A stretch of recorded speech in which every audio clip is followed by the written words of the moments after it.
Welcome student.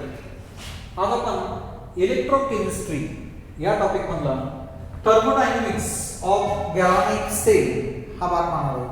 Thermodynamics of galvanic cell ते गिव्स energy of cell reaction, गिव्स energy of galvanic cell, gives energy of cell reaction and the cell potential, cell reaction and cell potential. हा भाग पाहणार आहोत. Thermodynamics of galvanic sale यामध्ये gives, name of the scientist, gives energy of cell reaction and cell potential, cell reaction and cell reaction and cell potential. The electrical work done in a galvanic cell is the electricity pushed multiplied by the cell potential. Electrical work is equal to amount of energy passed into cell potential. Electrical work, यामध्ये electrical work जे आहे, electrical work is equal to, जे electrical work आहे, electrical work is equal to amount of charge passed, amount of charge passed into, जे amount of charge passed into cell potential, this is nothing but the electrical work. आता यामध्ये पहा, electricity pushed multiply by the cell potential. Electrical work is equal to amount of charge passes or passed into cell potential. Charge of 1 mole electron is Faraday's in coulombs. Charge of 1 mole electron, आता कुठलाही electron जर 1 मोल electron charge हा जो आहे 1 मोल electron charge हा Faraday's in coulombs.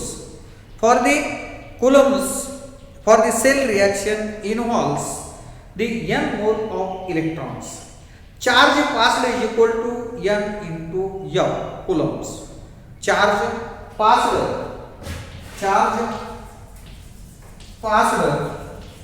is equal to n into m. Charge passed is equal to n into m. आता charge passed is equal to n into m म्हणजे number of moles of electron required into Faraday's तुम्हाला माहित आहे in coulombs 96,500 हे फॅरेडेची value आहे in coulombs. For the cell reaction involves n mole of electrons. कुठली cell reaction n mole of electron is required. Charge passed is equal to n into m in coulombs. The electrical work, hence the electrical work is equal to n into m. Electrical work is equal to n into m into E cell. N into m into E cell. This is a first equation. Electrical work, charge passed is nm. Therefore electrical work is equal to amount of charge passed into cell potential. परंतु यामध्ये charge passed हा n into f आहे. Number of electrons required is n into Faraday's. Electrical work is equal to n into f into E cell. आता यामध्ये पहा, E cell for the cell reaction involving n mole of electron, charge passed is equal to n into f coulombs. Hence electrical work is equal to n into f into E cell. electrical work done in galvanic cell is equal to the increase in galvanic cell is minus delta G. Gibbs energy is minus delta G. आता यामध्ये पहा electrical work done जे आहे electrical work done in galvanic cell is equal to increasing in Gibbs energy. Gibbs energy is minus delta G. Delta G म्हणजे change in Gibbs energy.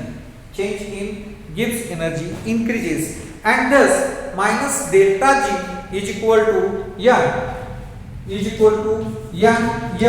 into E cell. E cell minus delta G is equal to N into E cell. This is a second equation. Second equation minus delta G is equal to N into F into E cell.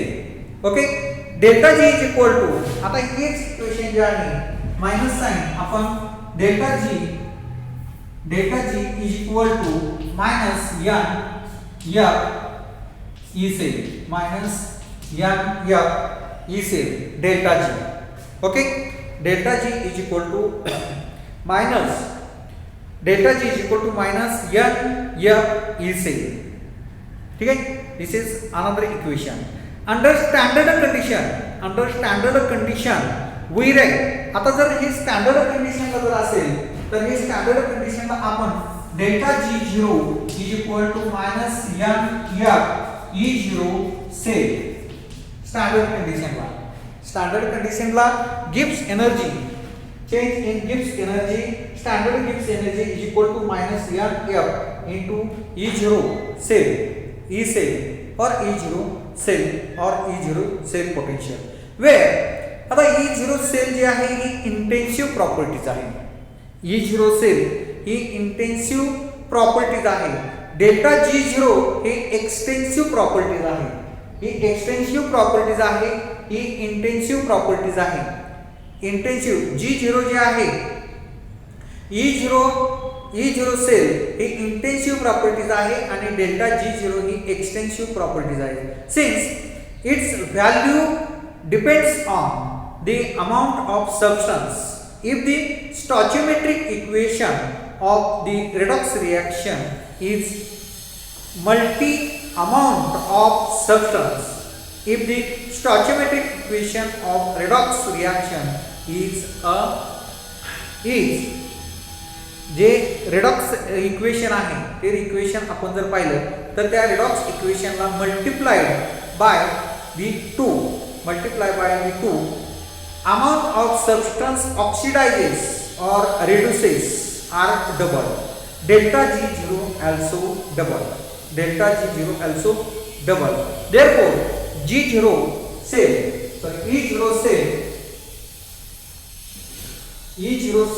is equal to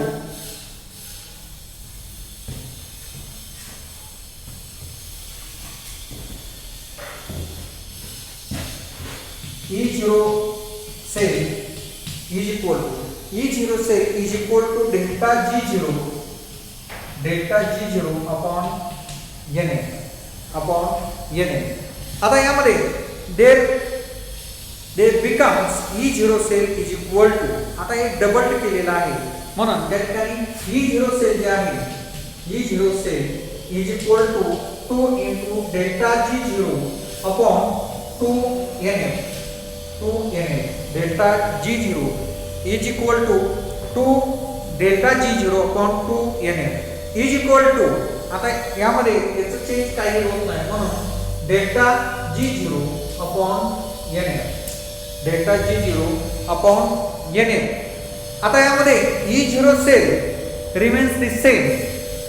यामध्ये E0 सेलची value आहे हे दुप्पट केले delta G0 दुप्पट केलं 2 NF दुप्पट केला परंतु E0 सेल जे आहे ते सेम आहे. E0 सेल ते सेम आहे म्हणून यामध्ये E0 cell remains same that is independent. Therefore this is a intensive properties. This is intensive properties. This changes therefore extensive properties. This is intensive property. यामध्ये E0 sale ह्यामध्ये कसल्या प्रकारचा बदल होत नाही, म्हणून ती जी सेल आहे ती E0 सेल हे इंटेन्सिव्ह प्रॉपर्टीज आहे. ठीक आहे. आता standard cell of potential and equilibrium constant. Standard cell of the cell constant हेच आपण जे पाहिलेलं आहे हेच फक्त स्टँडर्ड सेल म्हणजे स्टँडर्ड कंडिशनला म्हणजे कॉन्सन्ट्रेशन 1 मोल त्यानंतर pressure 1 atmosphere standard cell potential standard cell potential standard cell potential. आता हे standard cell potential standard cell potential and equilibrium constant and equilibrium constant म्हणजे जे इक्वेशन आलेलं आहे तेच इक्वेशन हे फक्त स्टँडर्ड स्टेटला द रिलेशन बिटवीन स्टँडर्ड गिव्स energy change of cell reaction and standard cell potential is हे जे इक्वेशन आहे रिलेशन हे फक्त चेंज काय होईल -G0 is equal to E0 cell म्हणजे स्टँडर्ड सेलला हे equation reacts with each other to give corresponding product. The relation between standard gives energy change of the chemical reaction and its equilibrium constant as given in thermodynamics. याचं जे equilibrium constant आहे standard स्टेटला delta G0 म्हणजे gives energy change in standard गिव्स energy is equal to -RT ln K. This is another equation. याच्या अगोदर आपण एक equation पाहिलेलं होतं अनदर इक्वेशन. आता आपण वरती जे इक्वेशन आहे ते आणि हे इक्वेशन जर कंबाईन केलं तर त्या ठिकाणी आपल्याला असं सांगता येईल की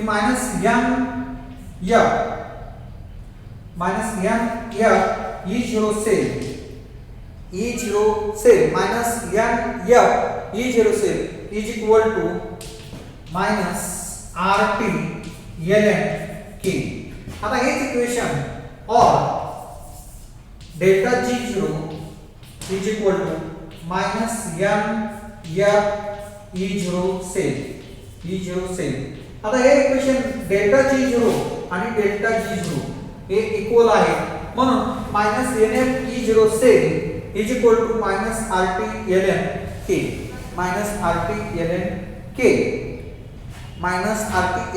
K म्हणजे E0 cell is equal to E0 cell standard cell potential is equal to RT upon ln K म्हणजे standard cell potential is equal to RT upon NF ln K.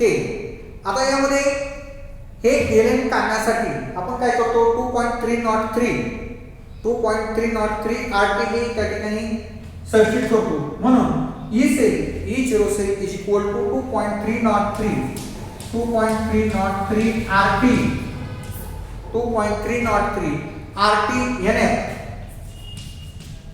RT NF log to the base 10 K. ठीक आहे.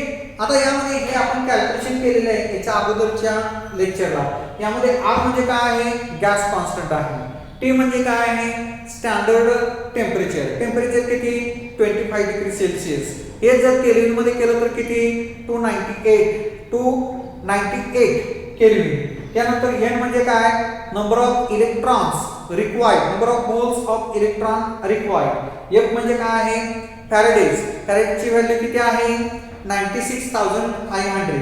आता यामध्ये याच्या जर value आपण substitute केल्या आणि त्याचं जर कॅल्क्युलेशन केलं तर ते कॅल्क्युलेशन हे 0.0592 एवढे divided by n log to the base 10 k, log to the base 10 k. This is nothing but the E0 cell.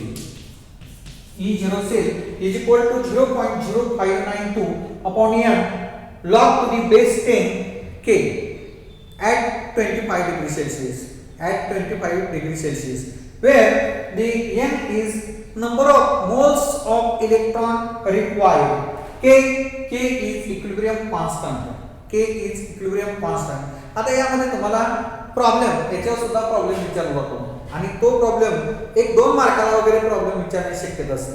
तुम्हाला E0 सेल जर काढायचं असेल तर त्यामध्ये एक रिएक्शन दिली जाते आणि त्या रिएक्शनचं तुम्ही oxidation half reaction, reduction half reaction, redox reaction हे काढायचं असतं आणि त्या रिएक्शन मध्ये किती इलेक्ट्रॉन हे रिक्वायर्ड आहे, किती इलेक्ट्रॉन रिक्वायर्ड आहे ते नंबर ऑफ इलेक्ट्रॉन्स काढायचे असतात आणि ते नंबर ऑफ इलेक्ट्रॉन्स म्हणजेच n आणि n काढल्यानंतर तुम्हाला काही वेळा हा k इक्विलिब्रियम कॉन्स्टंट हा दिला जातो किंवा याच्या अगोदरच्या व्हिडिओमध्ये आपण पाहिलं होतं केचं इक्वेशन, त्या ठिकाणी k व्हॅल्यू काढायची असते आणि k व्हॅल्यू काढून त्यानंतर E0 सेल हे काढायचे असते. काही वेळा तुम्हाला k विचारला जातो, E0 सेल तुम्हाला दिलेला असते आणि E0 सेल दिलेला असते number of electrons required for this reaction. तुम्ही oxidation half reaction, reduction half reaction किंवा रेडॉक्स रिएक्शन हे स्टेप बाय स्टेप रिएक्शन लिहायचे असतात आणि त्याच्यामध्ये किती इलेक्ट्रॉन हे रिएक्शन साठी आवश्यक आहे ते तुम्ही काढायचे असते आणि ती व्हॅल्यू इथे सबस्टिट्यूट करायची, E0 सेल सबस्टिट्यूट करायची आणि त्याच्यावर तुम्हाला k हा काढायचा असतो, इक्विलिब्रियम कॉन्स्टंट काढायचा असतो. काही वेळा तुम्हाला या इक्वेशन वरून तुम्हाला delta G change in standard Gibbs energy हे काढायला सांगितलं जाते आणि त्यासाठी तुम्हाला E0 सेल दिलेला असतो. फॅरेडेज तुम्हाला माहिती आहे 96,500 आणि number of moles of electron required तुम्हाला रिएक्शन वरून n ची व्हॅल्यू काढायची असते आणि त्याच्यावरून तुम्हाला डेल्टा G0 हा काढायचा असतो. डेल्टा G0 म्हणजे स्टँडर्ड गिब्स एनर्जी. हे स्टँडर्ड गिब्स एनर्जी तुम्ही काढायची असते किंवा काही वेळा तुम्हाला स्टँडर्ड गिब्स एनर्जी व्हॅल्यू दिलेली असते आणि तुम्हाला E0 सेल तुम्हाला काढायची असते. याच्यावरून तुम्हाला E0 सेल कसं काढता येईल तर E0 cell is equal to minus delta G0 upon NF, delta G0 upon NF याच्यावरून तुम्हाला E0 सेल काढायची असते आणि त्यासाठी तुम्हाला डेल्टा G0 म्हणजे स्टँडर्ड गिब्स एनर्जी व्हॅल्यू दिलेली असते, n तुम्ही काढायचं असते, नंबर ऑफ इलेक्ट्रॉन्स रिक्वायर्ड हे तुम्ही काढायचं असते. फॅरेडेज व्हॅल्यू 96,500 हे तुम्हाला माहित असणं आवश्यक आहे. ती व्हॅल्यू त्यामध्ये टाकायची आणि त्याच्यावर तुम्हाला E0 सेल हा काढता येतो. म्हणजे स्टँडर्ड EMF सेल किंवा स्टँडर्ड पोटेन्शियल हे सेल हे तुम्हाला काढता येते. म्हणजे वेगवेगळ्या पद्धतीने आपल्याला जी व्हॅल्यू दिलेली आहे, जे रिक्वायर्ड आहे ते आपल्याला काढायचे असते. ओके, धन्यवाद.